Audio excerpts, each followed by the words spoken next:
Hey guys, welcome back to my channel. Today I'm going to be going over my 2025 planner lineup. I have 3 specific planners I want to use for 2025, and I have done videos individually of those planners where I either set it up or unbox it, so you can go ahead and go back and take a look if you'd like.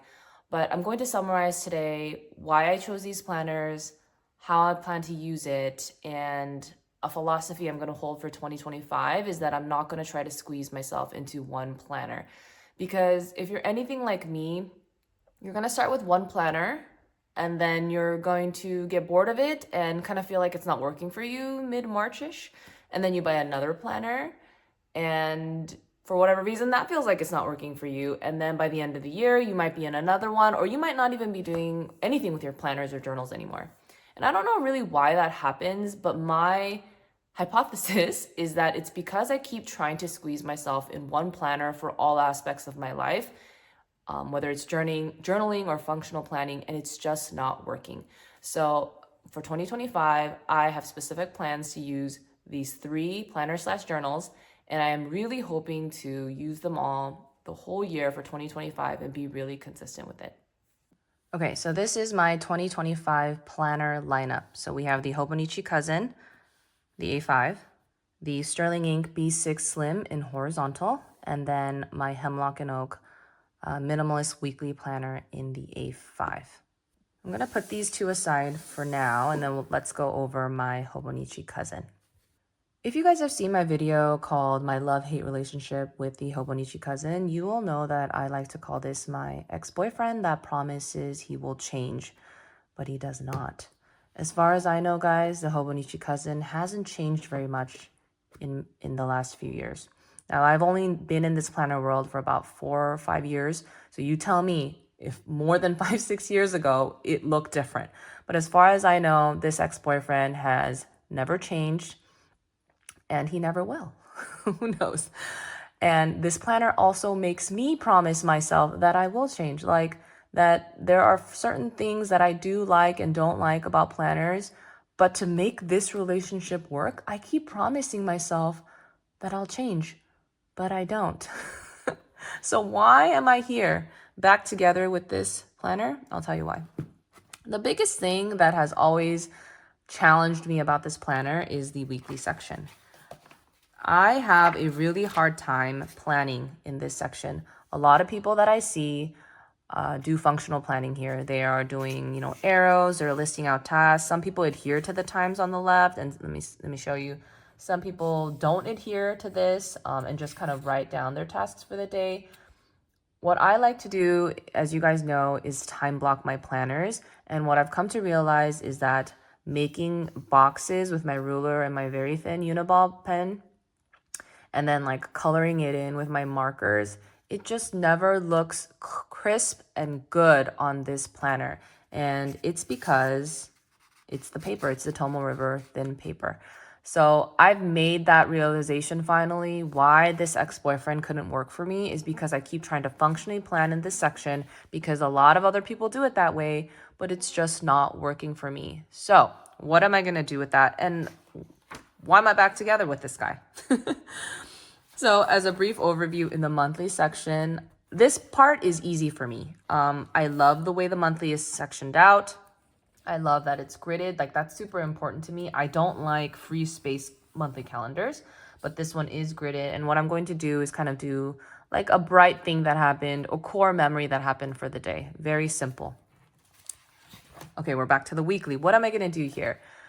I have really fallen in love again with music. Some of you guys know I am a huge Swiftie, and as a quick reminder, you guys remember this was like my Swiftie themed, what is it called? The turning the page to a new year section. So that's kind of what this vibe is. But for many years, I've been trying to build my career. I've become a mom and I'm trying to maintain a household. And it's really hard to figure out what I love to do personally and find time for it. Now, fortunately, in the last few years, I've come across planning and journaling and have really fallen in love with this stuff. But this year, I really fell back in love with being a music lover. I went to 2 Eras tours. I went to an Usher concert, and I just went to an Adele's concert. And I haven't gone to a concert in like 10 years, so this is unheard of for me. But what it's made me realize is as I grow older, I'm really listening to these lyrics that Taylor Swift has written. And it's not only Taylor Swift. I've come to open my ears to other artists. Like I even started listening to Kendrick Lamar. I know he's a huge writer. He's very popular, but I never really listened to his lyrics. I mean, I am a millennial, so I did always love Tupac and Biggie, but that was a long time ago. I haven't been listening to a lot of new artists. So back to this. What I want to do here is write quotes I hear, whether it's just from people, TED Talks or even books that I've read that are really inspiring, lyrics from songs, write it in here and kind of write my reflections on it. There are tons of things that I hear all the time that are really inspiring, and I wanted a place to kind of capture all that. So I'm not doing any functional planning here. I am doing purely inspiring things I hear out in the wild and writing down how I feel about it. The daily section, nothing new here. It will be daily journaling. It will be my hopes, my dreams, my fears, things that make me doubt myself, things that make me proud of myself. Maybe it will even be a little bit of a burn book when I get annoyed. So we'll see, but this is going to be very, daily journaling. The only thing that I am not super confident about is, can I journal daily? But we shall see. So this is a personal memory keeping type of book in here. Now next we have the Sterling Ink Planner. I just got this not too long ago. I've never used a Sterling Ink Planner before, but you guys, I love the gold. That's like a really big selling point for me. Now, Sterling Ink uses very similar paper to the Hobonichi Cousin, the Tomoe River paper, so I also love this for journaling. Oh, sorry. And that's another reason about the Hobonichi Cousin. I really like journaling on crinkly pages like this. Now, okay, sorry, back to this. A lot of this, I have said before, is specific to work.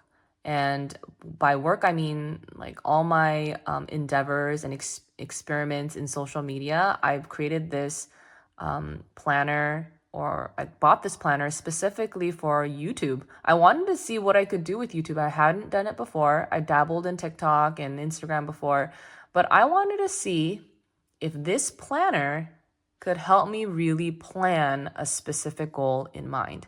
I mean, that is something that isn't unheard of, right? You would expect a planner to be able to project manage you through something, but I really wanted to put it to the test. So I do social media stuff in here, and then I also put some real work stuff in here as well.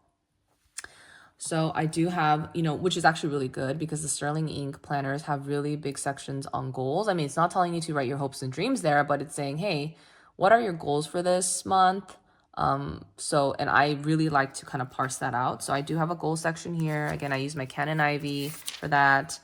I think I'm going to do here is see how many times I post, and if I color coordinate, see what my habits are there. And I'm going to fill this out very soon. I'll share that with you guys, my goals for the first quarter. Now, the meat and potatoes of this is really the weekly section. I did share with you guys before that I copied her printed weekly sections so that I can get into it early. And I lined it and wrote out like the dates myself, and I started writing in here. So I like to journal about my YouTube idea for the week, and I kind of break up what I want to do each day. Now, I chose horizontal specifically for this because when it comes to social media, I'll get to it when I get to it because it's not my 9-to-5 job. It's not my family. I don't have to commit it to that day. So I really like the horizontal layout of this. On the right, I really kind of brainstorm my idea and I write out reflections. I try to do some habit tracking. So it's really worked well for me in that way. And finally, of course, in the back, what am I doing there? I am journaling about work. I'm journaling about how social media makes me feel, random trends I see. How do I feel about my real 9-to-5 job? Am I loving it? Am I hating it? Am I meeting my goals there that I want personally for myself? So I do some of that here, but most of this is for social media. So that's what I've been doing early on before 2025 even gets started, which is why I love an undated section in the back. I do think even if I don't journal every day, it feels very full, which is really nice. So that's what I'm going to do for the rest of the year. And last but certainly not least, my beautiful Hemlock and Oak Planner. So this one I did get to replace my Passion Planner. Like I mentioned before, I like to functionally plan on thick paper. So this one, ooh, it is a thick piece of paper. I want to say it's even a little thicker than maybe the Passion Planner, but don't quote me. I really have to look up like the GSM to make sure that's true. It might just be a feeling. But I'm going to use the monthly sections, kind of, let's see, where is it? It's just kind of like big tasks for the day. This is fully functional. I don't really care for this to be about my thoughts and feelings. The weekly section will have the time blocks. If you guys can see closely here, when you think about a vertical planner, they all really do look the same, right? They all have that time. The Hobonichi Cousin had it. The Sterling Ink, if you got a vertical version, will have it. Passion Planner had it.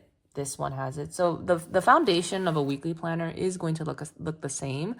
It's just, you know, when you really want to get nitty gritty about it, what is your preference? And I think Hemlock and Oak might be it. I haven't actually tried doing time blocks on here, so I'm a little bit nervous about it. I think it's going to work well, but again, I haven't done it yet. So I'm really hoping it will, you know, answer all my prayers. I'm just kidding. But I'm really hoping it'll work out. So this whole planner is, you know, basically the weekly. Everything is that. I don't plan to journal on here either. I did mention there is like a journaling / monthly review section. I don't know if I'm going to use it though. All right, so recap. My personal life, my work and real work life, and then my functional planning for tasks that I need to get done in my personal life. I mentioned here, I love daily journaling in crinkly Tomo River paper. I do not like functional planning in it. So that is why I have stuck to, or I'm going to stick to journaling here, but I'm going to do my functional planning in this thick paper. Now, I don't know if that's going to work. I really want it to. I don't want to really buy more planners because I don't have that much to write about my health, you know, or like recipes. So I don't really know if there's anything else to write. And I think filling up these pages is already going to be like a big hobby for me. But that might be my recommendation to you. Maybe trying to force yourself into one planner is the reason it's not working. And do you need to just accept that you need more than one planner? All from the get-go. I don't know. That is what I think the answer for me will be. So I'm going to try that this year. If you guys have multiple planners for 2025, let me know what they are. I love hearing about it. What are your plans for each one? Why did you pick that one? I just find that this is the planning community. We are all here to share, and I love hearing the details. I just love it. I just love that we have our own secret language, and I know exactly what you're talking about, and you know exactly what I'm talking about. I just want to wrap this video up with one more thing, and it's my recommendation to read Atomic Habits if you have not already read it. Now, I'm a library gal, and so I got this book at first at the library. I borrowed it, but I found that I would keep Googling references to it because I wanted to remember what it said. And I figured, okay, it's time for me to buy it then because I'm constantly referring back to it. Now, the 4 pillars of this book is to make, you know, atomic habit or a small habit. Make it obvious, make it attractive, make it easy, and make it satisfying. And I think those are the philosophies that have grown my journey in planning and journaling over time, is that I do make it obvious. Like, it's at my desk every single day. I do try to make it attractive. You guys know I try to achieve planner perfection. I try to write neatly. I put stickers in there, all that stuff. I'm looking for beautiful planners, right? And to make it easy. I mean, I don't really know how else to make it more easier than have my own space like this where I'm always reaching for it. And then finally, you guys tell me, like, what is more satisfying than crinkly filled up pages like that? Like, that is so satisfying.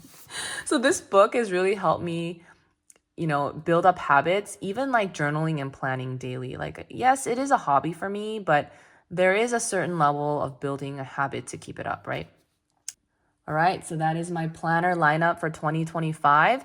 If there is anyone out there watching this who has achieved what they call planner peace with just one planner, I am very curious.